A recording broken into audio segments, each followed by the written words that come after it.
ప్రకటన గ్రంథము 2వ అధ్యాయము. ప్రకటన గ్రంథం 2వ అధ్యాయం 2వ వచనం. నీ క్రియలను, నీ కష్టమును, నీ సహనమును నేను ఎరుగుదును. నీ క్రియలను, నీ కష్టమును నేను ఎరుగుదును. ఇక్కడ ఈ లేఖన భాగాల నుంచి మనం కనుక చూసినట్లయితే, దేవుడు ఒక వ్యక్తిని ఎలా ఎరిగి ఉంటారు అనేది ఆలోచన చేసినట్లయితే ఇక్కడ స్పష్టంగా తెలియపరుస్తూ ఉన్నారు. నీ క్రియలను, నీ కష్టమును, నీ సహనమును నేను ఎరుగుదును. అంటే సాధారణంగా మనం తెలుసుకోవటం వేరు, ఎరగటం వేరు. తెలుసుకోవటం అంటే పేరు తెలుస్తుంది, ఊరు తెలుస్తుంది. ఎరగటం అంటే ఆ వ్యక్తి యొక్క గుణాలు, ఆ వ్యక్తి యొక్క ప్రవర్తన, అతని యొక్క అలవాట్లు, అతని యొక్క నడక ఎలా ఉంటావో అది మనకు తెలిస్తే దాన్ని ఎరగటం అంటాం. తెలియటం అంటే ఊరు పేరు తెలిస్తే. ఉదాహరణకి ముఖ్యమంత్రి గారు మనందరికీ తెలుసు, ఆయన పేరు, ఆయన యొక్క స్థానం ఏంటనేది. కానీ ఆయన ఎరిగిన వారు కొంతమందే ఉంటారు. వాళ్ళు ఆ ఎరగటం అనేది ఇప్పుడు మనం చూసాం కదా. ప్రవర్తన, గుణాలు, లక్షణాలు, నడకని బట్టి అది ఎరిగి ఉండటానిగా మనం చూడవచ్చు. ఇక్కడ నేను ఆలోచన చేసుకుంటున్నప్పుడు దేవుడు ఎవరిని ఎరుగుతారు అని ఆలోచన చేసినట్లయితే, ఆయన నిమిత్తం కష్టపడేవారిని, ఆయన క్రియలను చేసేవారిని, ఆయన నామము నిమిత్తం సహనంతో ఉండేవారిని, ఆయన నామం విషయమై, ఆయన పరిచర్య విషయమై సహనంతో ఉండేవారిని మాత్రమే దేవుడు ఎరుగుతారు. మిగతా వారిని దేవుడు అసలు ఎరగరు. అది కూడా ఆ మాట మనం ఎలా చెప్పగలమంటే, యోహాను సువార్త 17వ అధ్యాయం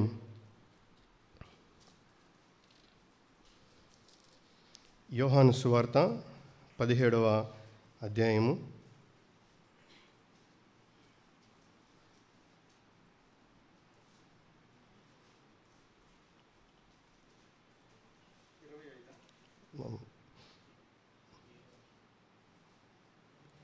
27వ అధ్యాయం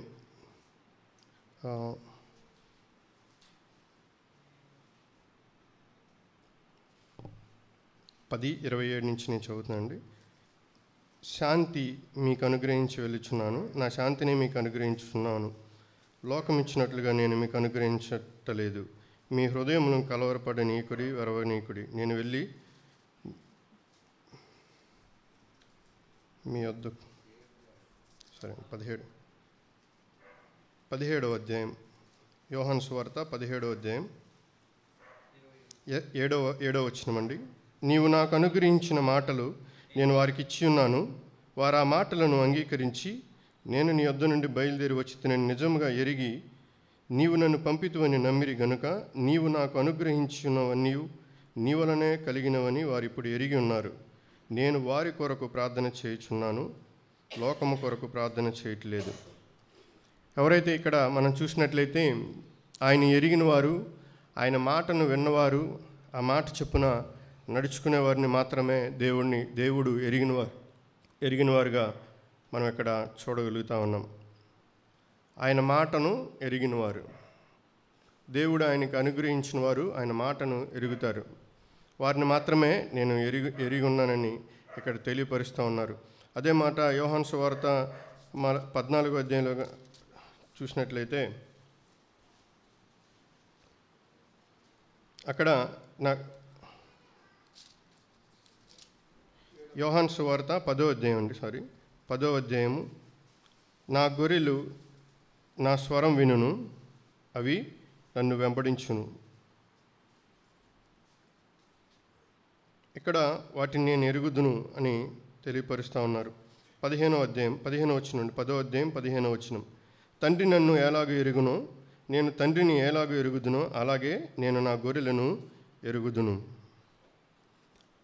ఆ పై వచనాల్లో ఉంటుందన్నమాట, నా గొర్రెలు నా స్వరం వినును, నన్ను వెంబడించును. ఎవరైతే దేవుని స్వరాన్ని వింటారో వారినే దేవుడు ఎరిగి ఉంటారు. స్వరాన్ని విన్నవారు ఎవరైతే దేవుడిని వెంబడిస్తారో వారిని మాత్రమే దేవుడు ఎరిగి ఉంటారు. కీర్తనలు మొదటి కీర్తనలో 6వ వచనంలో కూడా చూడవచ్చు. నీతిమంతుల్ని మాత్రమే ఆయన జ్ఞాపకం చేసుకుంటారు, ఆయన ఎరిగి ఉంటారు. నీతిమంతులు ఎలా అవుతారంటే ఆయన యందు విశ్వాసం ఉంచుట ద్వారా. దేవుని ఎరుకలో ఒక వ్యక్తి ఉండాలి అంటే దేవుని నిమిత్తమైన కష్టం అతను కలిగి ఉండాలి, దేవుని క్రియలు అతను చేసేవారుగా ఉండాలి. దేవుని నామం నిమిత్తం శ్రమలు, ఇరుకులు, ఇబ్బందులు కలిగినప్పుడు సహనంతో పనిచేసేవారిని మాత్రమే దేవుడు జ్ఞాపకంలో ఉంచుకుంటారు దేవుని ఎరుకలో. అందుకని ఇక్కడ ఎఫెసీయులకు రాస్తూ అక్కడ మాట్లాడుతున్నటువంటి మాటను మనం చూడగలుగుతాం. నేను ఎరుగుదును. ఈ రాత్రి నేను ఎన్నుకున్న ఆ అంశము, నేను ధ్యానం చేసిన అంశం అదే, నేను ఎరుగుదును. దేవుని ఎరుకలో ఉండవలసిన వారు ఉండేవారు క్రియలు కలిగి ఉంటారు, కష్టం చేసేవారుగా ఉంటారు, సహనం కలిగిన వారుగా ఉంటారు, ఆయన స్వరాన్ని వినేవారుగా ఉంటారు, ఆయనను వెంబడించేవారుగా ఉంటారు. ఉదాహరణకి మనం చూస్తే ఆదికాండము 6వ అధ్యాయము, ఆదికాండము 7వ అధ్యాయం 1వ వచనం. యెహోవా ఈ తరము వారిలో నీవే నా ఎదుట నీతిమంతుడివై ఉండుట చూచితిని గనుక నీవును నీ ఇంటి వారును వాడలో ప్రవేశించుడి. దేవుడు ఇక్కడ నోవాహు గారిని నీతిమంతుడిగా ఎరిగి ఉన్నారు. దేవుడి ఎరుకలో నోవాహు నీతిమంతుడిగా ఉన్నాడు. దేవుడు నోవాహుని నీతిమంతుడిగా ఎలా ఎరిగి ఉన్నారంటే ఆ పక్క భాగాల్లో మనం చూడవచ్చు. 6వ అధ్యాయంలో అక్కడ నరులు విస్తరించినప్పుడు ఆ మాటలో చూసినట్లయితే 2వ వచనంలో, దేవుని కుమారులు నరులు కుమార్తెలు చక్కని వారిని చూచి వారందరిలో తమకు మనసును వచ్చిన స్త్రీలను వివాహం చేసుకుని. ఆ తర్వాత కింద మాటలో కూడా మనం చూసినట్లయితే 4వ వచనంలో కూడా, ఆ దినములో నెఫీలీయులను వారు భూమి మీద నుండిరి, తరువాత ఉండిరి. దేవుని కుమారులు నరులు కుమార్తెలో పోయినప్పుడు వారికి పిల్లలు కండ్రి. ఇక్కడ రెండు ఈ తరం వారిలో అన్నారు కదా. ఈ తరంలో వారు ఎలా ఉన్నారంటే, ఒకటి వివాహేతర సంబంధాలు కలిగిన వారు, వివాహాలు కాకుండానే అక్రమ సంబంధాలు, వారితో పోయిరి, అక్రమ సంబంధాలు కలిగినటువంటి ఆ తరం. రెండోది వివాహాల విషయంలో సొంత నిర్ణయాలు తీసుకునేటువంటి తరం. వారికి తల్లిదండ్రుల ప్రమేయం కానీ అక్కడ కనపడట్లేదు. ఎందుకంటే ఆ తరము చెడ్డతరం అని కింద మాటలో మనం చూడవచ్చు. తల్లిదండ్రులతో సంప్రదించిన వారు, సేవకుల దగ్గర, అంటే ఆ రోజు లేరు కానీ ఈ తరము నేను కంపేర్ చేసుకుంటా ఉన్నాను. ఆ తరంలో అలా ఉంటే ఈ తరంలో ఎలా ఉన్నారనేది. ఈ తరంలో తల్లిదండ్రులతో సంప్రదింపులు లేవు, మనం నడిపించేటువంటి కాపరి దగ్గర వివాహ విషయమైన సంప్రదింపులు లేవు, సొంత నిర్ణయాలు. అంటే ఇది ఎలాంటిదంటే దేవుని సన్నిధికి చెడిపోయిన తరం ఈ తరము. ఇలా కూడా దేవుడు ఈ తరాన్ని ఎరిగారు. ఆయన క్రియలను, కష్టమును, సహనమును, ఆయన మాట విన్న వారిని, ఆయన వెంబడించిన వారిని గుర్తుపెట్టుకున్న దేవుడు నోవాహు గారి దేవుని ఎరుకలు ఎలా ఉన్నాడంటే నీతిమంతుడిగా ఉన్నాడు. ఎలాంటి తరములో అంటే చెడిపోయిన వారి తరములో. వివాహాల విషయంలో ఈయన ప్రత్యేకంగా ఉన్నాడు. తన యొక్క యవ్వన వయసులో ఆ శరీరాన్ని అపవిత్రం చేసుకోకుండా దేవుణ్ణి వెంబడించినవాడు. అంటే పక్కన మాట ఉంటుంది కదా, దేవునితో నడిచాడు. ఎలా నడిచాడంటే తన ఈ లోకపు ఆ తరంలో ఉన్నటువంటి అపవిత్రత, ఆ తరంలో ఉన్న పాపము తనకు అంటకుండా నడిచాడు. కాబట్టే దేవుడి ఎరుకలో నోవాహు గారు నీతిమంతుడిగా కనపడతా ఉన్నాడు. దానికి వచ్చిన ప్రతిఫలం ఏంటంటే ఆయన కుటుంబం రక్షించబడింది.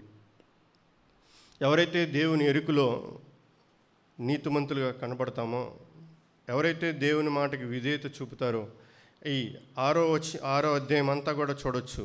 దేవుడికి నోవాహు గారు నీతిమంతుడిగా ఎలా కనపడ్డాడంటే కేవలము ఆయన ఆ తరముకి వేరైనంత మాత్రమే కాదు. ఆఖరి భాగం 6వ అధ్యాయం ఆఖరి భాగంలో చూస్తే కనపడుతుంది. ఆఖరి వచనం 32 దేవుడు అతనికి ఆజ్ఞాపించిన ప్రకారం యావత్తూ చేసెను. సేవకులు అంతకుముందున్న బైబిల్ పండితులు చెప్పినట్లు ఆ ఓడ కట్టడానికి సుమారు 100 సంవత్సరాలు పట్టిందనేది నేను అట్లా విన్నాను. అంటే ఈ 100 సంవత్సరాల యొక్క ఆయన ఆ ఓడ నిర్మించే విషయంలో ఎంత కష్టాన్ని దేవుని కొరకు భరించాడో, ఆయన ఎంత సహనం కలిగి అవమానాలు వచ్చి ఉండొచ్చు, వరదలు వస్తాయి, జలప్రలయం వస్తుందన్నావు కదా అని ఎగతాళి చేసి ఉండొచ్చు, సూటిపోటి మాటలు ఎన్నో రావచ్చు, కుటుంబంలోంచే లేకపోతే తనున్న ప్రాంతంలో నివాసం చేసే ప్రజల మధ్య నుంచి అని రావచ్చు.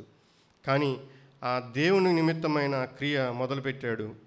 దేవుని పని కొరకు ఆ కష్టం అనుభవించాడు. దేవుడి నామం నిమిత్తం సహనం కలిగి తనకు అప్పగించిన పని ఎలా అప్పగించాడంటే, ఆ అప్పగించిన పని తనకిష్టం వచ్చినట్లు తన ఆలోచన చొప్పున చేయలేదు. దేవుడు ఆజ్ఞాపించిన యావత్తూ చేశాడు. ఎక్కడ అర్మారు పెట్టాలో, ఎక్కడ మెట్లు పెట్టాలో, ఎక్కడ కిటికీ ఉండాలో, ఆ కిటికీ కొలత ఎంతో, ఎంత వెడల్పు ఉండాలో, ఎంత పొడవు ఉండాలో, ఏదైతే పిన్ టు పిన్ దేవుడు చెప్పారో అక్కడి నుంచి ఏ టు జెడ్ వరకు కూడా తన సొంత బుద్ధిని వాడుకోలేదు. ఎటువంటి వాడంటే వివాహాల విషయంలో, యవన వయసులో ఉన్న శరీర సంబంధాల విషయాల్లో చెడ్డతరంగా ఉన్నవారు, బలాత్కారంతో ఉన్నవారు అంత మాత్రమే కాదు, వారి మార్గాల్ని చెరిపివేసుకున్నారు. దేవుడు మార్గాల్ని ఏర్పాటు చేశారు. ఆ మార్గాల్ని చెరిపివేసుకున్న తరంలో ఈయన నీతిమంతుడిగా కనపడతా ఉన్నాడు. దేవునితో నడిచేటువంటి అనుభవం కలిగిన వారు. అందుకనే దేవుని ఎరుకలో ఈయన నీతిమంతుడిగా కనపడ్డాడు. దేవుని కొరకు కష్టపడ్డాడు. దేవుని నిమిత్తం దేవుని క్రియలను జరిగించారు. ఏదైతే ఆజ్ఞాపించారో, ఇందాక అన్నాం కదా, ఆయన స్వరాన్ని విన్నాడు. ఏదైతే ఆజ్ఞాపించారో యావత్తు జరిగించారు. అందుకని దేవుడి ఎరుకలో నోవాహు గారు నీతిమంతుడిగా మనం ఇక్కడ చూడగలుగుతాం. దాని ఫలము ఆయన రక్షించబడ్డాడు. 100 సంవత్సరాల ప్రయాస తర్వాత, కష్టము తర్వాత, సహనము తర్వాత ఆయనకు వచ్చిన దేవుని దగ్గర నుండి వచ్చిన ప్రతిఫలం ఆయన కుటుంబం రక్షించబడటం మాత్రమే కాదు. అక్కడ పక్కన అధ్యాయంలో కూడా చూస్తే 9వ అధ్యాయం 1వ వచనంలో చూస్తే అతనును ఆశీర్వదించబడ్డారు, అతని కుమారులు కూడా ఆశీర్వదించబడ్డారు. ఒక వ్యక్తి దేవుని పట్ల చూపించిన, దేవుడు చేసిన క్రియలు, దేవుని కొరకైనా పడిన కష్టము, దేవుడి నామం నిమిత్తం 100 సంవత్సరాలు సహనంతో చేసిన పని ఆ కుటుంబానికి, ఆ వ్యక్తికి రక్షణ. అంత మాత్రమే కాక అతనికి, అతని కుమారులంటే పిల్లలు ఉత్పత్తి చెందేది ఏంటంటే పురుషుల నుండే. అన్న కూడా ఎక్కడి నుంచి ఒక మాట చెప్పారు, పిల్లలు కలగట్లేదంటే స్త్రీ లోపం కాదు, పురుషుడిదే. అలాంటి పురుషులు ఆశీర్వదించబడ్డారంటే తరం వెంబడి తరం ఆశీర్వాదం నోవాహు గారి యొక్క కుటుంబం పొందటానికి కారణం అదే. దేవుడి నిమిత్తమైనటువంటి కష్టము, క్రియలు, దేవుడు ఏదైతే నియమించాడో ఆ క్రియలు కొనసాగించారు. దేవుని కొరకు 100 సంవత్సరాలు సహనం. దేవుడు ఖచ్చితంగా చెప్పారు ఇది జరుగుతుంది అన్నటువంటి నిరీక్షణతో సహనం కలిగి ఆ యొక్క దేవుని క్రియలు చేసిన నోవాహు దేవుని దృష్టికి నీతిమంతుడిగా ఎంచబడ్డాడు. ఇదే ఆదికాండంలో మరొకరిని కనుక మనం చూసినట్లయితే 12వ అధ్యాయం ఆదికాండం 22 నుంచి చూద్దామండి. 22వ అధ్యాయం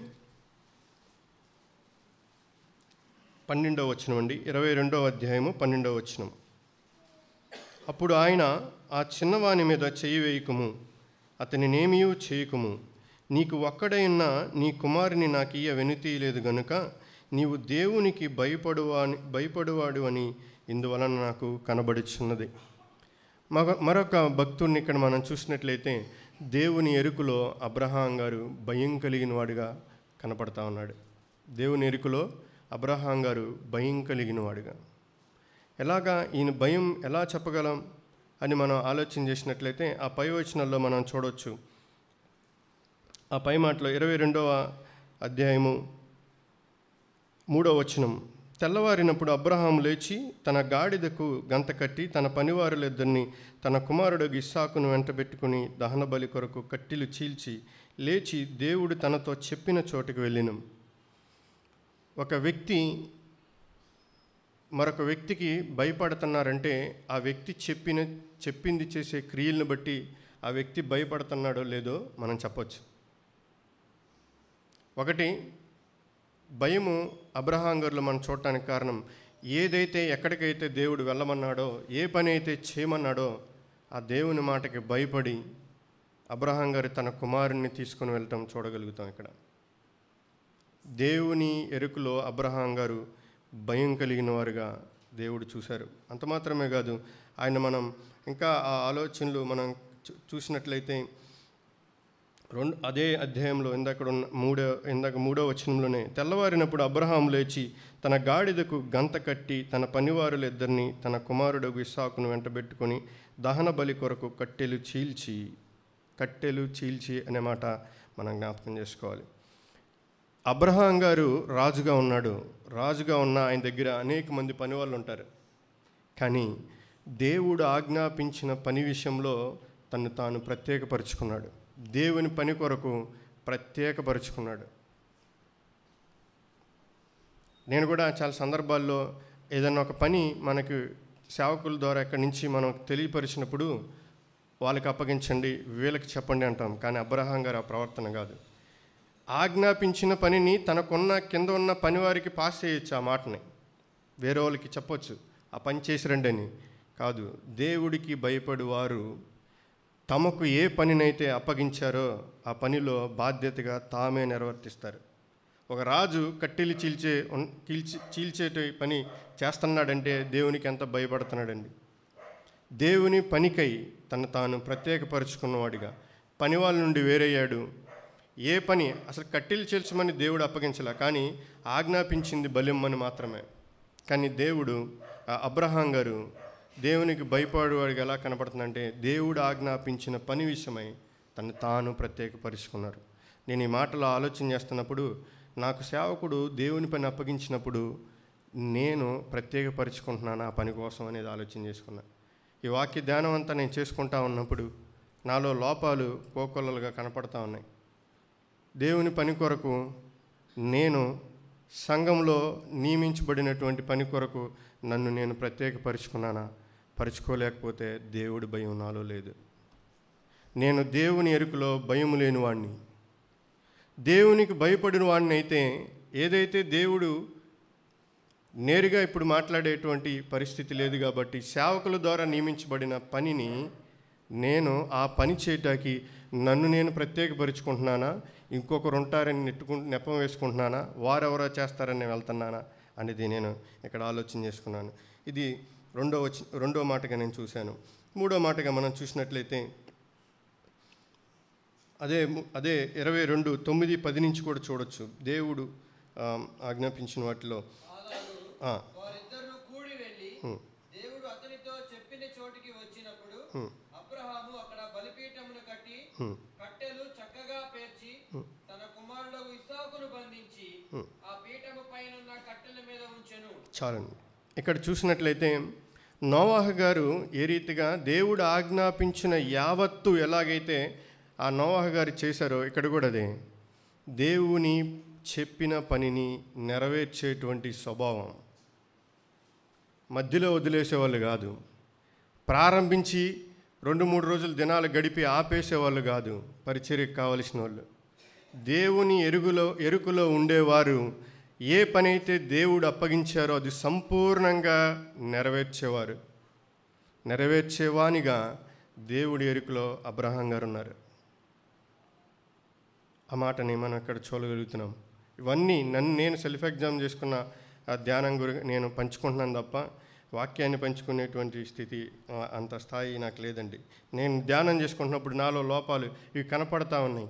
దేవుడు నాకు ఆజ్ఞాపించినటువంటి పని, సంఘంలో నాకు నియమించిన పని, అసలు సంఘంలో పనికి నేను నియమించబడ్డానా దేవుని ద్వారా? నాకనేది ఒక పరిచర్య అనేది ఉందనేది నేను గుర్తించానా? ఆ పనిలో ఎంతవరకు నేను సంపూర్ణంగా చేయగలుగుతున్నాను అనేది నేను ఇక్కడ ఆలోచన చేసుకున్నాను. మరొక మాట మనం ఆలోచన చేసినట్లయితే అదే 22:1-10 కూడా చూస్తాం. చిత్తము, అబ్రహామా అని ఆయన పిలిచినప్పుడు చిత్తము అనే ఆ మాట చూస్తూ ఉన్నాం. 11వ వచనంలో కూడా అక్కడ పిలుస్తూ ఉన్నారు, చిత్తము అంటా ఉన్నారు. దేవుని ఎరుకలో అబ్రహాం గారు దేవుని పిలుపుకి అందుబాటులో ఉన్నవారు.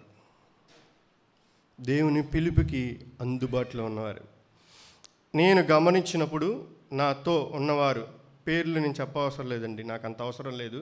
నాతో ఉన్నవారు కొన్ని సందర్భాల్లో నేను కూడా గతంలో వాక్యం ఎరిగినా కాదు కానీ గతంలో నా పరిస్థితి ఎలా ఉంటుందంటే, సేవకుని దృష్టిలో పడిస్తే నన్ను పిలిస్తే ఆ పని నేను చెయ్యాలేమో, పద్దాకలు నేనే చేయాలేమో అని ఆ పిలుపుకి దూరంగా కనపడకుండా స్తంభాలెంక అటుపక్కన దాక్కుంటూ వెళ్ళేవాడిని. అబ్రహాం గారు అలా కాదు. దేవుని ఎరుకలు ఎలా ఉన్నాడంటే దేవుని పిలుపుకి అందుబాటులో ఉన్నారు. చిత్తం అబ్రహామా అని పిలవంగానే చిత్తం.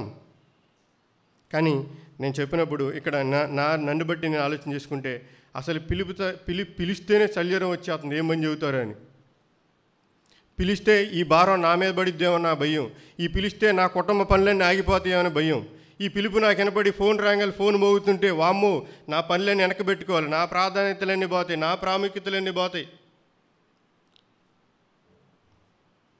ఆ పిలుపుకి భయపడే పరిస్థితిలో నాడు నా జీవితం ఉంది, నేడైతే లేదు. అది నేను ధైర్యంగా చెప్పగలను. ఏ టైం అయినా సరే ఆ పిలుపు నా దగ్గరికి వచ్చినప్పుడు నేను సిద్ధంగా ఉన్నాను. అది నేను దేవుని బట్టి ధైర్యంగా చెప్పగలను. మరొక మాట నేను ఇలా ఆలోచన చేసుకున్నాను. అదే 2వ అధ్యాయంలో మనం ఇందాక చదువుకున్న మాట 12వ వచనంలో చూస్తే, అప్పుడు ఆయన ఆ చిన్నవాని మీద చెయ్యి వేయకము, అతని నేమియూ చేయకము, నీకు ఒక్కడే ఉన్న నీ కుమారుని నాకు ఇయ్య వెనుతీయలేదు గనుక నీవు దేవునికి భయపడువాను అని ఇందువల్ల నాకు కనబడుచున్నది. నేను ఇక్కడ దేవుని ఎరుకలో అబ్రహాం గారు ఎలా కనపడుతున్నారంటే దేవునికి ఇచ్చే విషయంలో వెనుతీయనటువంటి గుణం కనపడతా ఉంది. వెనుతీయని గుణం. సమయమే ఇచ్చాడా, ఆయనకున్న సంపదలే ఇచ్చాడా, లేకపోతే సర్వము 100 సంవత్సరాలు 130 సంవత్సరాలు వయసు ఉడిగిపోయిన ఆ స్థితిలో 9-10 సంవత్సరాలు లేకపోతే 12 సంవత్సరాల కుమారుడు ఇసాకు అతన్ని ఎంత ముద్దుగా గారాభంగా పెంచుంటాడు. కొత్త నిబంధనలో ఉంటుంది కదా, నా నామం నిమిత్తం మీరు అన్నదమ్ములను తల్లిదండ్రులను విడిచిపెట్టుకున్నవారు అధిక ఫలం పొందుకుంటారు వాళ్ళు. ఈ యొక్క అబ్రహాం గారి జీవితం మనకు మాదిరిగా మనం చూడవచ్చు. దేవునికి ఇచ్చే విషయంలో ఎలాంటిది ఇచ్చారండి? నాడు చూస్తే హేబేలు శ్రేష్టమైనవి ఇచ్చారు, ఈయనకున్న సర్వాన్ని ఇచ్చారు అబ్రహాం గారు. నేను ఇక్కడాగి నేను ప్రశ్న వేసుకున్నప్పుడు నేను దేవుడికి ఇచ్చేవి నా సమయాన్ని, నా యొక్క సామర్థ్యాన్ని, నా యొక్క శరీరాన్ని నేను దేవుడికి ఎలా ఇస్తున్నాను? సనుగులతో ఇస్తున్నానా, గుణువుతో ఇస్తున్నానా, అయిష్టంగా వచ్చిస్తున్నానా? ఈ సమయం అంతా వ్యర్థంగా గడిపేశాను అనవసరంగా, ఇక్కడ ఈ రోజంతా ఊరకనే పోయింది నా సమయం అని గునుక్కుంటా ఇస్తున్నానా? ఇక్కడ అబ్రహాం గారు అలా లేరు. దేవుని ఎరుకలో అబ్రహాం గారు వెనుతీయలేదు ఇవ్వటానికి. అదేంటంటే తన సర్వము, తన జీవితం, తన వారసత్వం అయినటువంటి కుమారుణ్ణి ఇవ్వటానికి వెనుతీయను అనిగా మనం ఇక్కడ అబ్రహాం గారిని మనం చూడవచ్చు. ఈ విధమైనటువంటి క్రియలు అబ్రహాం గారు దేవుని ఎరుకలో కనబడ్డాయి. దేవుని కొరకు కష్టపడ్డాడు వృద్ధాప్యంలో. నేను అన్న పరిచర్యకు వెళ్తున్నప్పుడు 2-3 సార్లు అన్నతో ఊరెళ్ళి వస్తేనే నాకు అక్కడ ఎముకలు అక్కడే ఉన్నాయా, కదిలిపోయినాయా అనేటువంటి ఆలోచన వచ్చింది నాకు. వాస్తవాలు చెప్తున్నానండి, అబద్ధం కాదు. చాలామంది సహోదరులతో కూడా అన్నా నేను, 50 సంవత్సరాలు పైబడిన వ్యక్తి పక్కన లగేజ్ పెట్టుకొని బస్సులే ఎక్కుతున్నారా, ట్రైన్లే ఎక్కుతున్నారా, అక్కడ మళ్ళీ బస్సుల కోసం ఆగి, ట్రైన్ల కోసం ఆగి, తినక, తిన్నది సరిగ్గా అరక్క, నిద్రపోవటానికి సరైన స్థలం లేక ఇరుకులు ఇబ్బందులు పడుతున్న ఆయన అలాంటి క్రియలు అన్ని కష్టం. ఈ వాక్యం చదువుతున్నప్పుడు వాస్తవం అండి, నేను నా సేవకుడినే తలుచుకున్నాను. నేను ఈ వాక్యం చదువుతున్నప్పుడు నా సేవకుడిని గుర్తు చేసుకుంటున్నప్పుడు ఆయన యొక్క క్రియలు, ఆయన కష్టము, ఆయన సహనము నాకు అనిపిస్తుంది. ఎందుకంటే రేపు నేను ప్రతిఫలాన్ని పొందుకుంటాను అనేటువంటి సహనం, నిరీక్షణ. మనల్ని కూడా ట్రైనప్ చేసేది దానికే అన్న నేను అనుకున్నానండి, మిమ్మల్ని కాదు, నేను అనుకుంటున్నట్ల. ఆయన సహనము, ఆయన క్రియలు, ఆయన కష్టము, దేవుని ఎరుకలో అబ్రహాం గారు అలా కనపడినప్పుడు నా సేవకుని గురించి ఆలోచన చేసుకుని నేను అలా ఉన్నాను, నేనెంత కష్టపడుతున్నాను, నా క్రియలు దేవుని ఎరుకలు ఎలా ఉన్నాయి, నా సహనం ఉందా అసలు దేవుని పని చేయటానికి, నేను సహనం కలిగి ఉంటున్నాను దేవుడు అప్పగించిన పనిలో అన్నని నేను పరిశీలన చేసుకున్నాను. తద్వారా అబ్రహాం గారికి వచ్చినటువంటి ప్రతిఫలం కూడా అంత కష్టము, అన్ని క్రియలు, అంత సహనం కలిగి దేవునికి భయపడువానుగా దేవుడి ఎరుకలో ఉన్న అబ్రహాం గారు. అదే మాటలు మనం ఆ పక్క అధ్యాయంలో కూడా మనం చూస్తాం. రెఫరెన్స్లతో అవసరం లేదండి, మనం అన్ని ఎరిగిన వచనాలు కాబట్టి. ఆయనను అతని వంశము వారిని దేవుడు ఆశీర్వదించారు. ఆయనను ఆయన వంశం వారిని ఆశీర్వదించాడు. అంత మాత్రమే కాదు, లోకములో ఉన్న జనమునకు ఆయన ద్వారా ఆశీర్వాదం వచ్చింది. లోకంలో ఉన్న జనమునకు ఆయన ద్వారా ఆశీర్వాదం వచ్చింది. ఎంత ఆశీర్వాదకరమైనటువంటి వ్యక్తిగా ఉన్నారండి అబ్రహాం గారు. దేవునికి భయపడేవానిగా ఉన్నారు. దేవుని ఎరుకలో దేవుడు అబ్రహాం గారిని ఎందుకు భయపడేవానిగా చూశారంటే ఆయన క్రియలన్నీ మనం చూసాం. మాటకు పిలుపుకు దగ్గరగా ఉన్నాడు. ఆయన చెప్పినది యావత్తు నెరవేర్చాడు. ఇచ్చే విషయంలో ఏది కూడా వెనక్కి తీయనటువంటి మనస్తత్వం కలిగిన వారుగా మనం అక్కడ చూడగలుగుతూ ఉన్నాం. మరొకరిని కూడా మనం ఇలా ఆలోచన చేసుకుంటే అవి చాలా ఉన్నాయి. ఒక్కొక్కటి గురించి ఆలోచన చేసుకుందాం. అపోస్తలుల కార్యములు 10వ అధ్యాయం 31వ వచనం. అపోస్తలుల కార్యములు 10వ అధ్యాయము. చెప్పండి. నీ ప్రార్థన వినబడెను, నీ ధర్మ కార్యములు దేవుని సముఖమందు జ్ఞాపకముంచబడి ఉన్నవి కనుక నీవు యొప్పేకు వర్తమానం పంపి పేతురు అను మారుపేరు గల సీమోనును పిలిపించుము. అతడు సముద్రపు దరినున్న చర్మకారుడైన సీమోను ఇంత దిగి ఉన్నాడని నాతో చెప్పాను. చాలు తమ్ముడు, చాలు. ఇక్కడ చూసినట్లయితే కొర్నేలి నీ ప్రార్థన వినబడెను, నీ ధర్మకార్యములు దేవుని సముఖమునందు జ్ఞాపకముంచబడి ఉన్నవి. ఇక్కడ అన్యుడైన కొర్నేలి యొక్క జీవితం మనం అందరం ఎరుగుదాం. అనేక మార్లు ఈయన గురించి మనం ఆలోచన చేశాం. దేవుని ఎరుకలో ఈయన ప్రార్థన ఉన్నది. దేవుని ఎరుకలో ఈయన చేసిన ధర్మకార్యాలు ఉన్నాయి. ఒక వ్యక్తి యొక్క ప్రార్థన దేవుడు ఎరుకలో ఎలా ఉంచుకుంటారు, ఆయన చేసే ధర్మకార్యాలు ఎలా ఉంచుకుంటారంటే ఆ 10వ అధ్యాయం మొదటి వచనంలో మనం ఒకదాని తర్వాత ఒకటి చూస్తూ ఉండొచ్చు. మనం ఎలాంటి వ్యక్తి అంటే 10వ అధ్యాయం 2వ వచనం ఆఖరి భాగం, ఎల్లప్పుడూ దేవునికి ప్రార్థన చేయువారు. కొర్నేలి ఎలాంటి వారంట? ఎల్లప్పుడూ దేవునికి ప్రార్థన చేయువారు. అప్పుడప్పుడు కాదండి, ఒక సమయంలో కాదు, ఒక రోజున కాదు, ఉపవాసం ఉన్న రోజునే కాదు, దేవుడు లేకపోతే నియమించబడిన క్రమకూడికలకు వచ్చినప్పుడు మాత్రమే కదండి. ఈయన ప్రార్థన ఎలాంటిదంట? ఎల్లప్పుడూ ప్రార్థన చేయవారు కొర్నేలు. దేవుని ఎరుకలో అందుకని ఆయన ప్రార్థన ఉండటానికి కారణం. ఎల్లప్పుడూ చేసేవారు ప్రార్థన దేవుడు ఆలకిస్తారు. అప్పుడప్పుడు కనపడే వాళ్ళ గురించి కాదు, ఎల్లప్పుడూ. అంటే ఎల్లప్పుడూ అనేది ఇక్కడ నేను ఇలా ఆలోచన చేసుకున్నా. కొర్నేలు ప్రార్థన చేసే విషయంలో క్రమశిక్షణ కలిగిన జీవితం కలిగిన వారు, క్రమంగా ప్రార్థించేవారు. ఏ సమయం పెట్టుకున్నారో ఆ సమయానికి ప్రార్థన చేసేవారుగా మనం చూడవచ్చు. ఆ పక్కన అధ్యాయంలో 3 గంటలు. పేతురు గారి జీవితంలో కూడా వచ్చు 3 గంటలకు ప్రార్థనా సమయం మధ్యాహ్నం.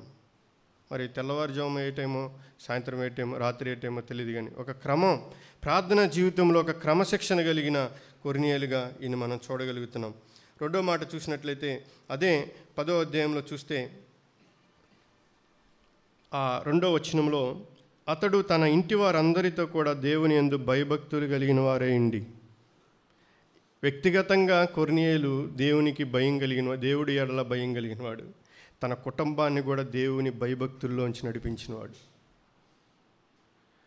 ఒక వ్యక్తిలో భయం ఉండి కుటుంబ సభ్యుల్లో ఏ వ్యక్తిలో దేవుని భయం లేకపోయినా అది సంపూర్ణమైనటువంటి భయభక్తులు కలిగిన కుటుంబంగా ఉండదు. భయం ఉంటే కుటుంబంలో అందరిలో భయం ఉన్నదే సంపూర్ణమైనటువంటి కుటుంబంగా మనకు కనపడుతుంది. మనం గ్లాసులో వాటర్ పోస్తే వెలితి కనపడకూడదు. వెలితి కనబడితే వెలితిగా తెచ్చావేంటంటాం, అంటే కొరత కనబడుతుంది. కానీ ఇక్కడ కొర్నేలు కుటుంబం అన్యుడైనప్పటికీ కూడా దేవుడి పట్ల వ్యక్తిగతంగా భయం కలిగి ఉన్న ఆయన కుటుంబాన్ని కూడా దేవుని భయభక్తుల్లో నడిపించినవాడు. అందుకనే కొర్నేలు ప్రార్థన దేవుని ఎరుకలోకి చేరింది.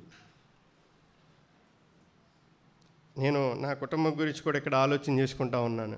ఆలోచన చేసుకుంటున్నప్పుడు నేను ఎంత భయపడతానో నా వెనకున్న నా కుటుంబ సభ్యులు కూడా అంతే భయం.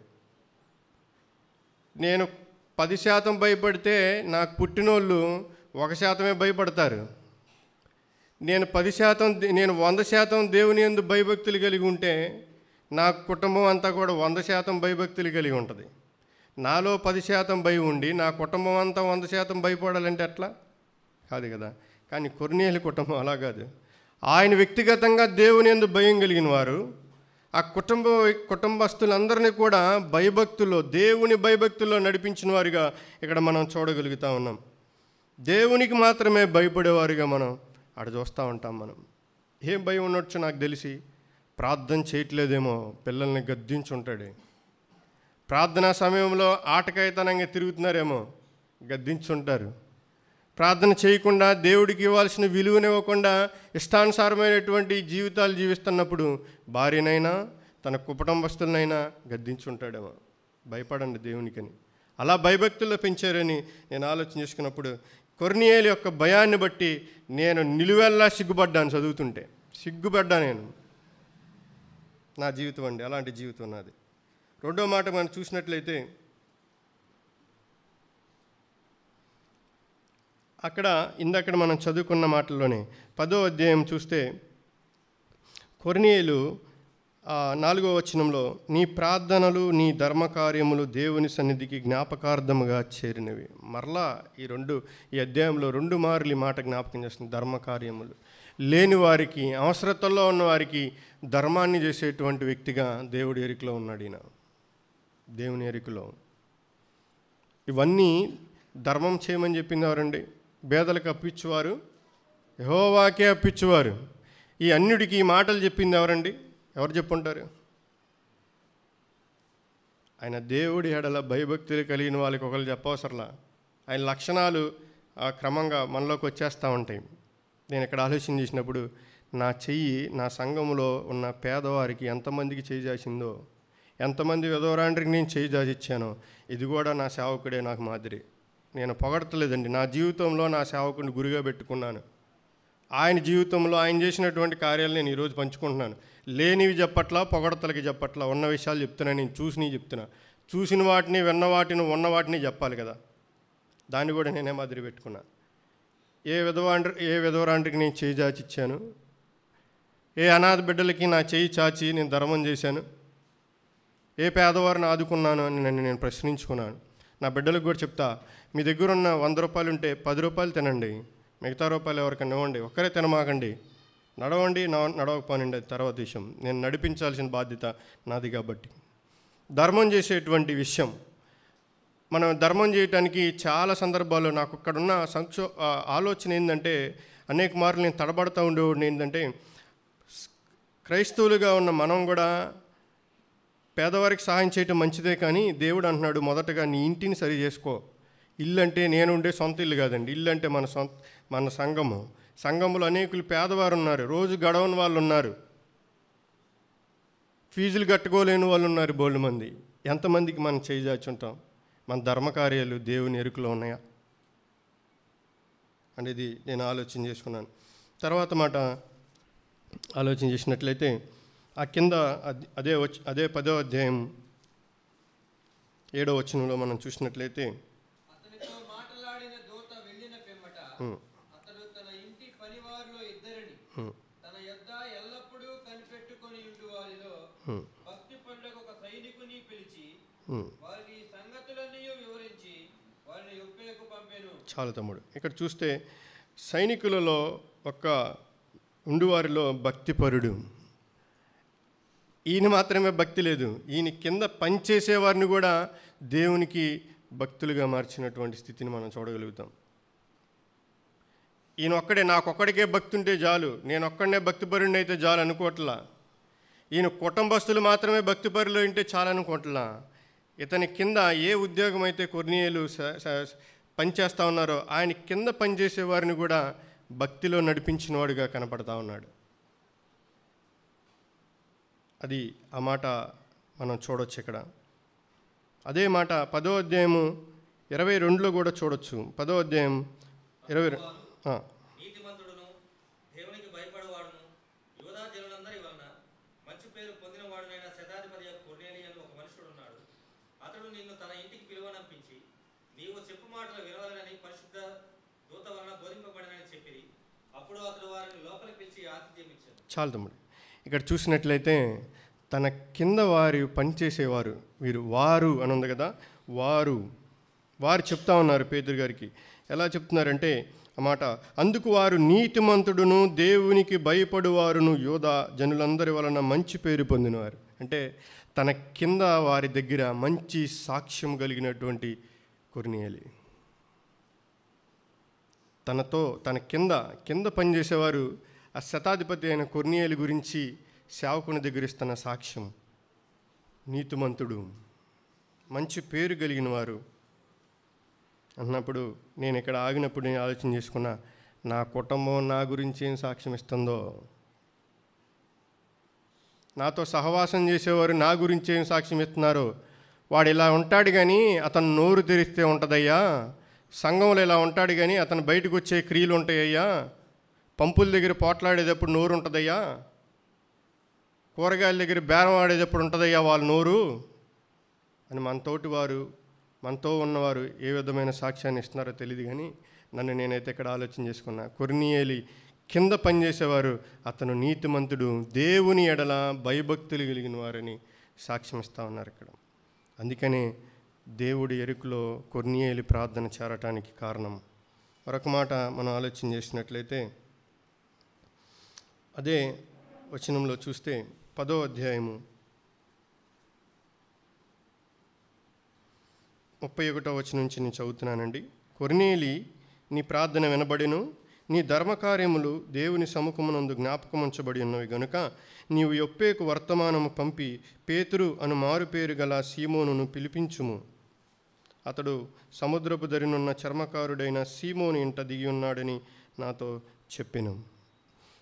ఇక్కడ మనం చూసినట్లయితే ఈ పై అధ్యాయాల్లో మనం చూస్తే సేవకుల్ని తన ఇంటిలోకి ఆహ్వానించిన వ్యక్తిగా కనపడతా ఉన్నాడు. సేవకుల్ని తన ఇంటికి ఆహ్వానించే వ్యక్తిగా కనపడతా ఉన్నప్పుడు ఈ 2023వ సంవత్సరంలో నేను నా సేవకుణ్ణి కుటుంబంలోకి, నా కుటుంబం మధ్యలోకి నేను ఎన్నిసార్లు ఆహ్వానించాను అని ఆలోచన చేసుకున్నాను. ఎన్నిసార్లు ఆహ్వానించుంటాను నా సేవకునితో. అక్కడే బయటపడిపోయింది నా సేవకుడితో నాకున్న సంబంధం ఏంటో. నాకు అక్కడే బయటపడిపోయింది. నాకు అర్థమైంది నా సేవకునికి నేను ఎంత దగ్గరగా ఉన్నానో, నేను ఎంత దూరంగా ఉన్నానో నాకు అర్థమైంది. కొర్నేలి జీవితం అలాంటిది కాదు. సేవకుణ్ణి తన ఇంటికి ఆహ్వానించినటువంటి కుటుంబంగా, వ్యక్తిగా కనపడతా ఉన్నాడు. ఈ పై వచనాల్లో కూడా చూస్తే 10వ అధ్యాయము 23వ వచనం కూడా చదువుతున్నాండి. మరునాడు అతడు లేచి వారితో కూడా బయలుదేరను. యొప్పేవారైన కొందరు సహోదరులను వారితో కూడా వెళ్ళిరి. మరునాడు వారు కైజర్లో ప్రవేశించిరి. అప్పుడు కొర్నేలి తన బంధువులను, ముఖ్య స్నేహితులను పిలిపించి వారి కొరకు కనిపెట్టుకొని ఉండెను. ఇక్కడ కొర్నేలిని, ఆయన జీవితాన్ని నేను ఆలోచన చేసినప్పుడు ఆత్మల భారం కలిగినటువంటి కొర్నేలి. సువార్త నాకొక్కడికే కాదు, సువార్త నా కుటుంబానికి మాత్రమే కాదు, నా స్నేహితులు, నా బంధువులందరికీ ప్రాముఖ్యమైంది. వారిని రక్షించబడాలి. సేవకులకి గృహాన్ని తెరిచిన కుటుంబం, ఆహ్వానించిన కుటుంబం మాత్రమే కాదు, ఆ వచ్చిన సేవకుల ద్వారా తన బంధువులకి, తన స్నేహితులకి రక్షణ సువార్త ప్రకటించబడాలని ఆత్మల భారం కలిగినటువంటి కొర్నేలిగా కూడా దేవుని ఎరుకలో నేను ఆయన గమనించాను. అందుకని దేవుని ఎరుకలోకి కొర్నేలి ప్రార్థన చేర్చబడటానికి, ఆయన ధర్మకార్యాలు చేర్చబడటానికి నేను అలా చేరారని నేను ఆలోచన చేసుకున్నాను. అంత మాత్రమే కాదు, ఆ కింద వచనాల్లో కూడా చూస్తే అదే అధ్యాయంలో 25వ వచనమండి. పేతురు లోపలికి రాగా కొర్నేలి అతనిని ఎదుర్కొని అతని పాదముల మీద పడి నమస్కారము చేసెను. సేవకుడు ఇంటికి వచ్చినప్పుడు ఏం చేశారంటండి? పాదముల మీద పడి నమస్కారం చేశారు. ఇక్కడ కొర్నేలిలో నేను చూసింది సేవకుల్ని సన్మానించేటువంటి వ్యక్తిత్వం కలిగిన జీవితం కొర్నేలిది. మనం కాళ్ళకి దండం పెట్టాల్సిన అవసరం లేదండి, పెట్టం కూడా మనం అసలు.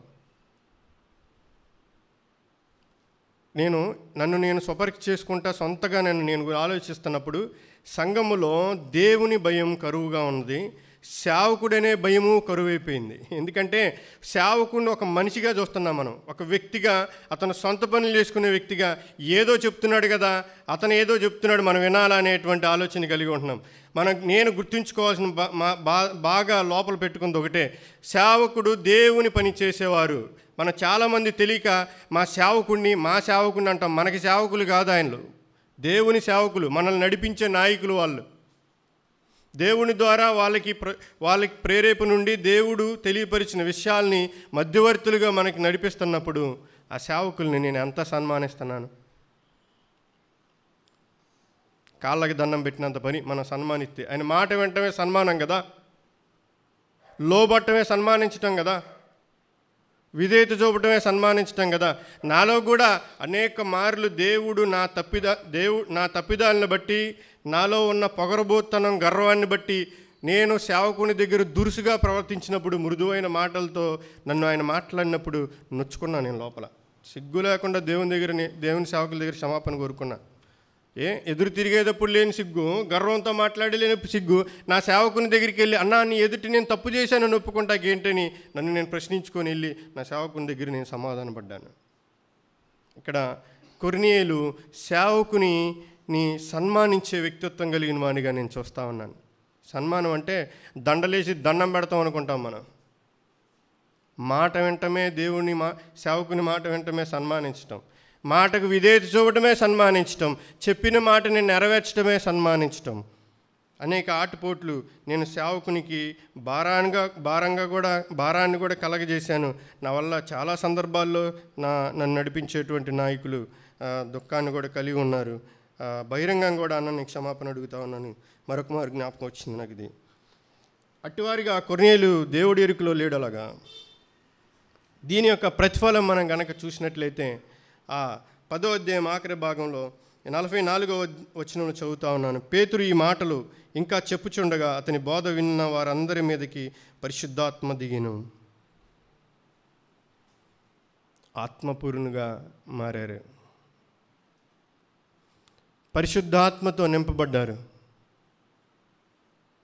దానికి కారణం ఒకటే, కొర్నేలు యొక్క జీవిత విధానం. కొర్నేలు వ్యక్తిగతంగా, కుటుంబంగా దేవుని ఎడల భయభక్తులు కలిగిన వారు. తన కింద ఉన్న వారిని సైతం దేవుని భక్తిలో నడిపించిన వారు. తన కింద వారి దగ్గర మంచి సాక్ష్య జీవితాన్ని కలిగిన వారు. లేని వారి ఎడల చేతులు చాచి ధర్మం చేసే గుణం కలిగిన వాడు. అంత మాత్రమే కాదు, సేవకులకి తన గృహాన్ని తెరిచి ఆహ్వానించినటువంటి కుటుంబం. సువార్తను తన బంధువులకి, స్నేహితులకి ప్రచురించబడటానికి ఆత్మల భారం కలిగినటువంటి కొర్నేలు, సేవకుని సన్మానించినటువంటి కొర్నేలు. తద్వారా వచ్చిన ప్రతిఫలం పరిశుద్ధాత్మతో నింపబడ్డారు, రక్షించబడ్డారు, నిత్య జీవమునకు వారసులుగా ఇక్కడ నేను కనపడటం గమనించాను. ఈ వాక్యం ధ్యానం చేసుకుంటున్నప్పుడు, ఈ మాటలన్నీ, వీరి జీవితాలన్నీ నేను ఆలోచన చేస్తున్నప్పుడు, దేవుని ఎరుకలో నేను నీతిమంతుడిగా ఉన్నానా? దేవుని క్రియలు సంపూర్ణంగా జరిగించేవానిగా ఉన్నానా? దేవుని కొరకు కష్టపడుతున్నానా? దేవుడు నియమించిన పనుల్లో సహనం కలిగి ఉంటున్నానా, విసుక్కుంటున్నానా? నోవా గారి జీవితంలో చూశాను. అబ్రహాం గారి జీవితంలోకి వచ్చినప్పుడు ఆయనకి ఇవ్వబడిన సమయం, ఆయనకి నియమించిన పనిని తను తాను ప్రత్యేకపరుచుకున్నాడు. నాకు అప్పగించబడిన పని చేయటానికి నన్ను నేను ప్రత్యేకపరుచుకున్నానా? నేను ఆలోచన చేసుకున్నా. దేవునికి భయపడేవాడిగా ఉన్నానా? భయపడితే నా క్రియలు సంఘంలో ఎలా ఉన్నాయి, వ్యక్తిగతంగా ఎలా ఉన్నాయి, కుటుంబస్తులకి ఎలా కనపడుతున్నాయి, నా సేవకునికి నా క్రియలు ఎలా కనపడుతున్నాయి? నేను పైకి ఇలా కనపడవచ్చు, నా లోపల డొల్ల ఒకటి దేవుడు చూస్తారు, 2 ఆత్మచేత నడిపించబడేటువంటి సేవకులకి అర్థమైపోతుంది. నేను డొల్లగా ఉన్నానో, నింపబడి ఉన్నాను. దేవునికి ఇచ్చే విషయంలో వెనుతీనటువంటి అబ్రహాము సమయం ఇచ్చాడు, తన సర్వస్వాన్ని ఇచ్చాడు దేవునికి. అంత మాత్రమే కాదు, దేవుని పిలుపుకి అందుబాటులో ఉన్నాడు.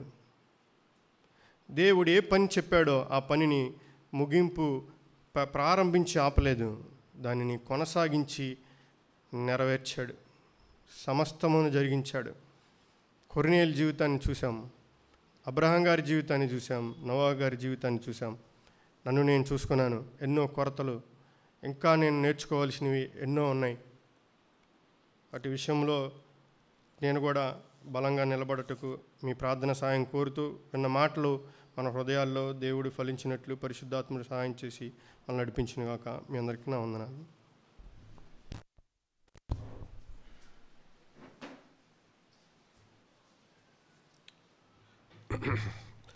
ప్రియులారా, ఈ రాత్రి మనం వినిన ఈ 3 వ్యక్తులు కూడా ప్రభావం కలిగిన వ్యక్తులు. తన 3 కూడా కుటుంబాలపై ప్రభావం చూపిన వాళ్ళు. నోవహు అంతే, అబ్రహాము అంతే, కొర్నేలి అంతే. దేవుడు మనల్ని ఎరిగిన స్థితిలో అందరినీ ఎరుగుట అనేది ఒక లోతైన పదం. సూపర్ఫిషియల్ నోయింగ్, ముఖాన్ని బట్టి పేరును బట్టి ఎరగటం ఒకటి, వ్యక్తిగతంగా ఎరగటం ఒకటి. మరి అంటది, నేను పురుషుని ఎరుగని దానినే, అది నాకు ఎలా జరుగును అంటది. అంటే పురుషుని ఎరగదంటే ముఖం అదేం తెలియదని దాని అర్థం కాదు. ఆ వ్యక్తిగతమైన క్లోజ్ రిలేషన్ లేదు కదా అని. ప్రభు కూడా దేవుని వాక్యంలో ఆయన మనల్ని అందరినీ ఎరిగాడా ఎరగడా? ఎవరిని ఎరుగుతాడు దేవుడు? యోహాను సువార్త 2:24 చూడండి. యోహాను సువార్త 2:24. అయితే ఎవరు? యేసు అందరినీ ఎరిగినవాడు. యేసు అందరినీ ఎరిగినవాడు. మత్తయి సువార్త 7వ అధ్యాయం 21వ వచనమా 23 చదవండి. నేను మిమ్మను, ఈ రెండిట్లో ఏది కరెక్ట్, ఏది వాస్తవం? యేసు అందరినీ ఎరిగినవాడు అనేది కరెక్టా? నేను మిమ్మల్ని ఎన్నడూ ఎరగను అనేది కరెక్టా?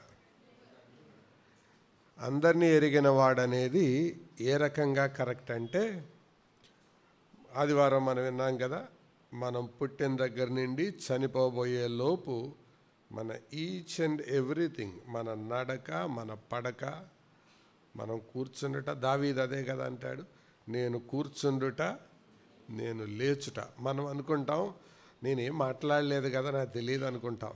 దేవుడు అట్లా కాదు. మనం కూర్చోవడం దాన్ని చూస్తాడు ఆయన. అంటే మనం కూర్చోవడంలో కూడా తేడాలు ఉంటాయి, ఈ మనుషులకు తెలియదు. లేవడంలో కూడా తేడాలు ఉంటాయి. కోపంతో లేవచ్చు, తిరుగుబాటుతో లేవచ్చు, అసహనంగా లేవచ్చు. లేవడంలో కూడా తేడాలు ఉంటాయి. పండుకోవడంలో కూడా తేడాలు ఉంటాయి. అసహనంగా పండుకోవచ్చు, అసమాధానంతో పండుకోవచ్చు, తిరుగుబాటుతనంతో పండుకోవచ్చు. కానీ దేవుడు అందరిని ఎరిగినవాడు. అది ఆ సెన్స్. నేను మిమ్మల్ని ఎన్నడూ ఎరగనంటే అర్థం ఏంటంటే, అది కూడా మనం ఎరుగుదాం రండి. గలతీ పత్రిక 4వ అధ్యాయం 9వ వచనం దానికి జవాబు. గలతీ 4:9. ఈ మాట అందరూ చూడండి. రక్షణ పొందడం అంటే ఇదే అర్థం. గలతీ 4:9 అందరూ చూడండి, దాన్ని అండర్లైన్ కూడా చేసుకోండి. చదువుతారా? ఇప్పుడు మీరు దేవునిని ఎరిగిన వారును,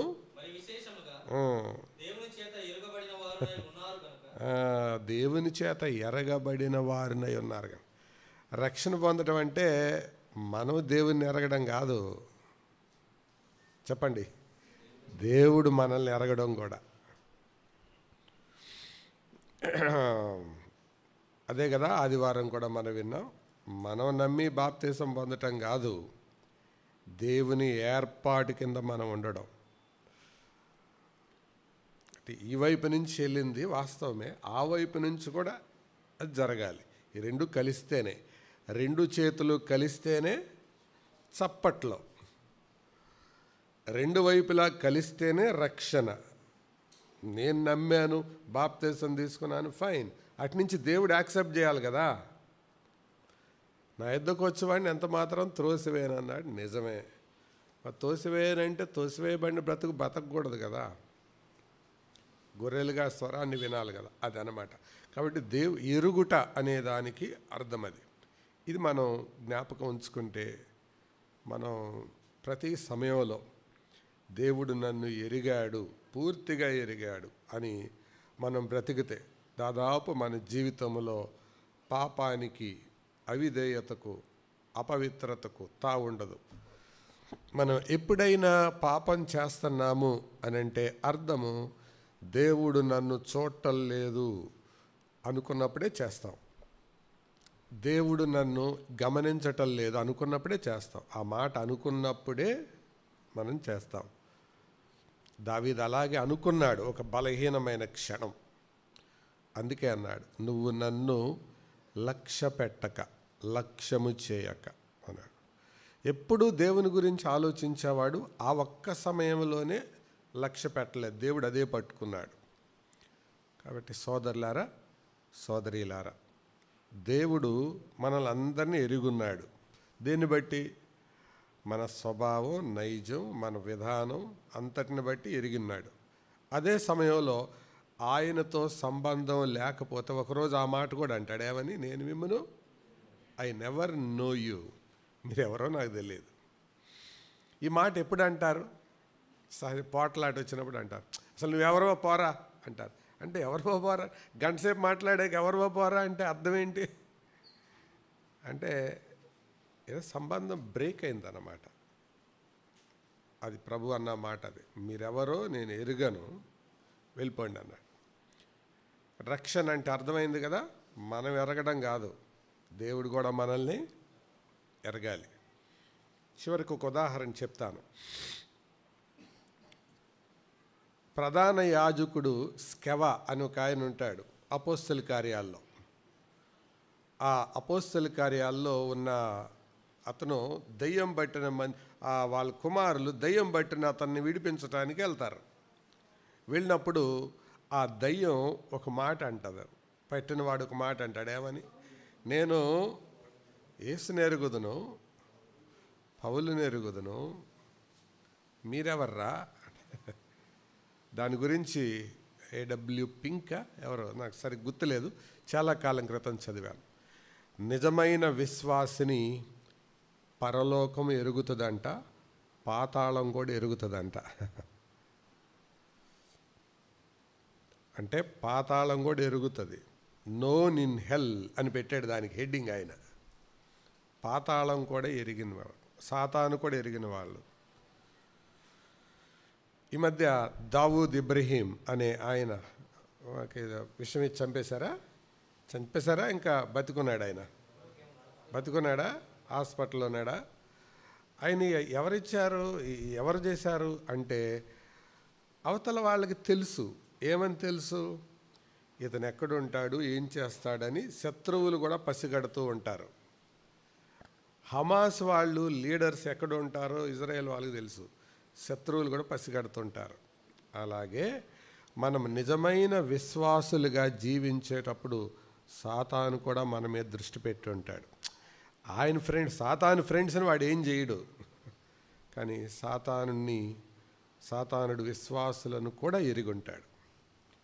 అంటే మనం నిజమైన విశ్వాసులమైతే మనం దేవుని ఎరగాలి. 2, దేవుడు మనల్ని ఎరగాలి. 3, పాతాళం కూడా మనల్ని ఎరగాలి. That is true conversion. అది నిజమైన రక్షణ. పాతాళం కూడా ఎరగాలి. అంటే మన పేరు చెబితే సాతానికి ఏమవ్వాలి? టెర్రర్ కలగాలి, భయం కలగాలి. సాతాను పేరు చెబితే మనకు భయం కలిగి సాతానుకు అనంత నాశనం ఒక 20 సార్లు అంటాం కాదు. పౌలు ఆ మాట ఏమనలేదు, కానీ ఆ వ్యక్తి ఏమంటున్నాడు? నేను చదువుతారా మాట అపోస్తలుగా, అందుకు ఆ దయ్యము యేసును గుర్తెరుగుదును, పౌలును కూడా ఎరుగుదును, కానీ మీరెవరు? Who are you? మీరెవరు? ఎవరెవరు తెలుసు అంట దయ్యానికి? యేసు. కాబట్టి అప్పుడప్పుడు మన రక్షణను గురించి కన్ఫర్మ్ చేసుకోవడానికి సాతాను కూడా అనాలి. సాతాను నేను తెలుసా నీకు అని అడగాలి. అంటే అవునయ్యా తెలుసు, వందనాలు, నీ జోలికి రానయ్యా అని అంటే మనం సరైన మార్గంలో ఉన్నట్టు. లేకపోతే అది నీ కథ నాకు తెలియదా అని అన్నాడంటే ఇంతే సంగతులు చిత్తగించవల్లు. అంటే మనల్ని ఎరిగిన వారు తప్పకుండా ఉండాలి. దేవుడు ఎరిగినవాడు, పాతాళం కూడా ఎరిగినవాడు అయి ఉండాలి. స్టెఫను వెళుతుండగా ఆయన లేచి నిలబడ్డాడు కదా. ఎవరు?